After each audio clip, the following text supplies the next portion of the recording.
Hello hi friends, welcome to my channel Vikas technical. आज आम video रे डिस्कशन करिया अनसेफ एक्ट, अनसेफ कंडीशन कौन, एक्सीडेंट कौन और इंसिडेंट कौन। चैनल रे जदि नुआ आस्ते तेबे लाइक शेयर एंड सब्सक्राइब कर दियंतु एवं वीडियो टी शेष पर्यंत देखंतु।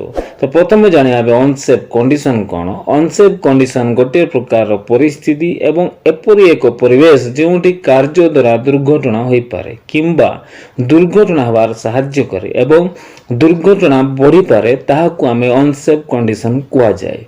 अदर भाषा रे अन्य भाषा रे कहबाक गले वर्क प्लेस रे आमे काम करूछु तो सेही वर्क प्लेस रो जहा कंडीशन अछि जहा फल रे प्रॉपर्टी डैमेज आ इंजरी होता है ताहाकु आमे अनसेफ कंडीशन कहबा। एग्जांपल देखिबा ना डैमेज इलेक्ट्रिकल वेयर एहा मध्ये उटे अनसेफ कंडीशन एवं ऑयल और केमिकल्स स्पॉलेज एहा मध्ये उटे unsafe condition. Then slippery and unsafe surface indicate or excessive lighting, fire explosion hazard, poor housekeeping, excessive noise ଆଉ poor ventilation। माने जेकोसी काम करूछु ताहा जदि असुरक्षित कंडीशन रे अछि तो आमे ताकू अनसेफ कंडीशन कहबा। आमे जदि हाइट रे काम करूछु किंदा एंकरिंग पॉइंट नाही, आम जदि हाइट रे काम करूछु किंतु एंकरिंग पॉइंट नाही ताहा भी गोटे अनसेफ कंडीशन। कौन सी जगह रे वेपर रो मात्रा अधिक होची तो सेतिरे आमे काम करबा ताहा मध्ये गोटे अनसेफ कंडीशन हेइ थाए। सेकंड हम देखिबा अनसेफ एक्ट कोन ना असुरक्षित भावरे कोनसी व्यक्ति रो कार्य बा जे कोनसी काम जहा सुरक्षित नाही ताहा को आमे अनसेफ एक्ट कुआ जाए। Example, failure to wear PPE, unsafe driving, failure to low out, tag out, bypass or removal or safety device, using defective equipment, use of tools for other than intent purpose, operating a machine which is found to be, and then operating a machine without competence and training, lack of awareness and safety practice, 10 रे house play माने मजा मस्ती। तो आमे जानले unsafe act कोन आउ unsafe condition कोन। एबे जानबा एक्सीडेंट कोन ना कोनसी अनप्लान घटना बा आमे भाबी नथिबा घटना जहा द्वारा सीरियस इंजरी होइताय ओ सेही घटना को एक्सीडेंट कहिथाउ।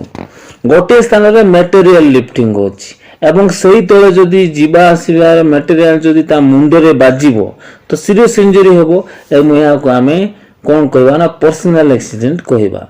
आ हाइट रे काम चली छी तमे तले जदि जीवा आसीबा करबो तो लूज मटेरियल हो किंबा स्पानर हो जे कोनोसी जिनिस जदि ऊपर पड़िबो ओ इंजरी होबो ताको मध्ये एक्सीडेंट कहबा। नेक्स्ट ऑफ ऑल देखिबा इंसिडेंट कोन ना कोनोसी मने करो कोनोसी अनएक्सपेक्टेड इवेंट और अक्वर जहा सीरियस इंजरी होय न थाए बट सही कारणरू प्रॉपर्टी डैमेज होय थाए ताकू आमना को इंसिडेंट कहबा। मने करो हाइट रे काम चली छी और पावर टूल्स रो यूज होछि से पावर टूल्स कोनोसी कारण हाथ रे खसी पावर टूल्स तळे पड़ी डैमेज हे थांता ताकू इंसिडेंट कहबा। और नियर मिस कोन ता विषय मध्ये किछि जानिबा। नियर मिस कोन ना any unplanned event that has potential to harm but does not result to human injury। कोनोसी अनप्लान्ड इवेंट प्लान हेइ नथिबा घटना जहा एते क्षमता अछि आमको क्षति पहुंचाई पारिबो किंतु human injury environment injury equipment injury damage हेबो नै माने क्षति पहुंचाई पारिबो किंतु से पहुंचे नै। तो सिमती सरल भाषा रे कहले टिके टिके को बंची जिबा। मने करो तळे लुहा कंटाटे पड़िछि कंटार एते पोटेंशियल पावर अछि कि से क्षति पहुंचाई पारिबो तो तळे जदि आमे जाउथबा किंतु लुहा कंटा साइड रे पाद पड़िबो ता ऊपर पड़ी थांता तो इंजरी हेइ थांता किंतु साइड रे पड़िला ओ एमिति घटना को नियर मिस कहबा। जेते भी नियर मिस होय थाए ताहाकू इंसिडेंट कहबा। କାରଣ ଲୋକଙ୍କୁ ଇଞ୍ଜୁରି ହେବାରୁ ବଞ୍ଚିଗଲା।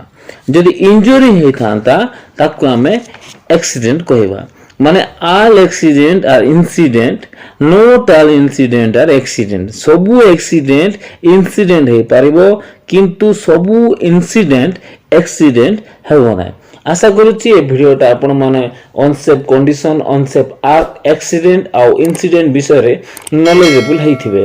जदि आपन के भिडियोटा भल लागिथबो तबे लाइक शेयर एंड सब्सक्राइब कर दियंतु। Thank you.